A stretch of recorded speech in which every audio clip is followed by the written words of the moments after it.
Alam niyo ba kung paanong ang isang pirasong papel ay pwedeng maging sanhi ng isang napakalaking gulo sa politika? Halina't himayin natin ang isang kwento kung saan ang isang dokumento ay hindi lang basta pumalpak, kundi literal na sumabog sa mukha ng lahat ng sangkot. So, yung quote na yan, pirated na resibo. Ang ganda ng term, no? Ano nga ba talaga ang ibig sabihin nito sa konteksto ng politika? At gaano kalaki ang pinsalang kayang idulot ng isang pirated na resibo? Tara, alamin natin. Okay, so ano ba talaga yung ugat ng lahat ng ito? Sa totoo lang, simple lang. Lahat to nagsimula sa isang bagay, isang pekeng dokumento. Unang-unan, para malinaw sa lahat, ano ba tong affidavit? Hindi to basta-bastang papel lang ha. Ito'y isang sinumpaang salaysay. Seryosong bagay to, ibig sabihin may legal na bigat at may pananagutan ka sa batas sa lahat ng nakasulat dyan. At ang nagpapatibay dito, yung notaryo publiko. Siya yung parang official guarantor, kumbaga. Yung pirma at selyo niya, yan ang nagsasabing, oh, totoo to, sa harap ko to ginawa at pinirmahan. So dito na nag-umpisa yung problema. Paano kung yung mismong notaryo, yung dapat magpapatunay na totoo yung dokumento, ang siyang mismong nagsabi ng, teka, hindi ko pirma yan, hindi ko selyo yan. O anong mangyayari ngayon? Boom! Sa isang salita lang niya, gumuho lahat. Yung buong dokumento biglang naging walang kwenta. Hindi na siya ebidensya. Para na lang siyang basurang papel sa mata ng batas.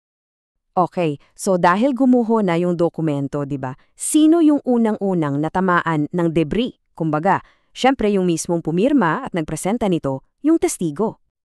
At yung kredibilidad niya, biglang naging zero.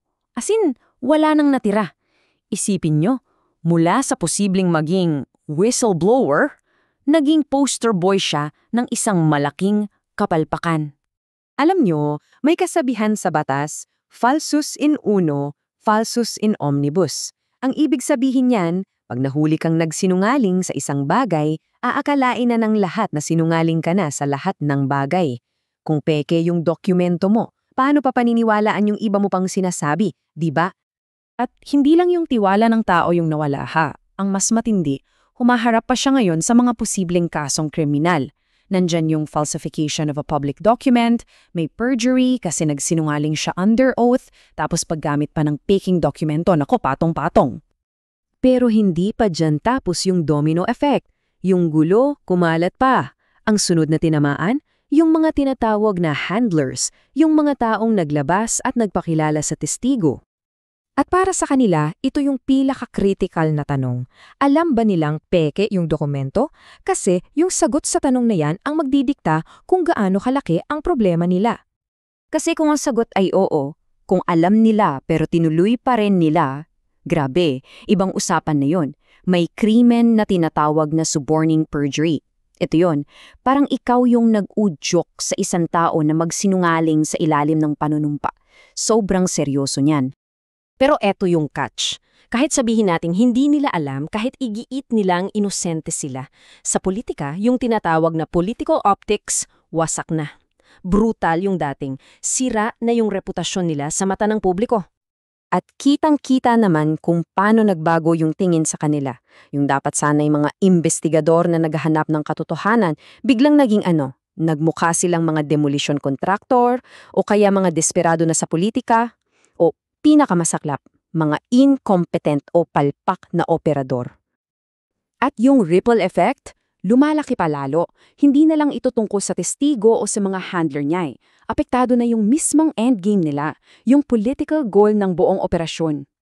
Para mas maintindihan natin yung damage, kailangan nating tandaan kung saan nangyayari yung laban.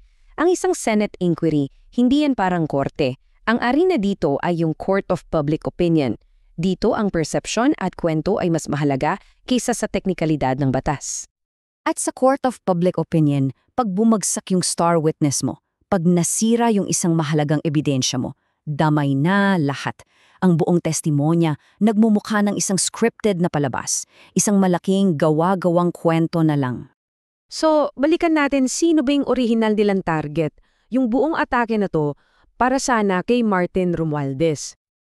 Pero anong nangyari? Yung bala, hindi tumama. Para siyang boomerang na bumalik at sino ang tinamaan? Yung mga bumaril mismo, sina Marcoleta at Defensor. So para i-summarize, tingnan natin yung buong chain reaction. Ito yung epektong boomerang na nangyari mula sa isang peking papel. Ito yung nangyari, step by step.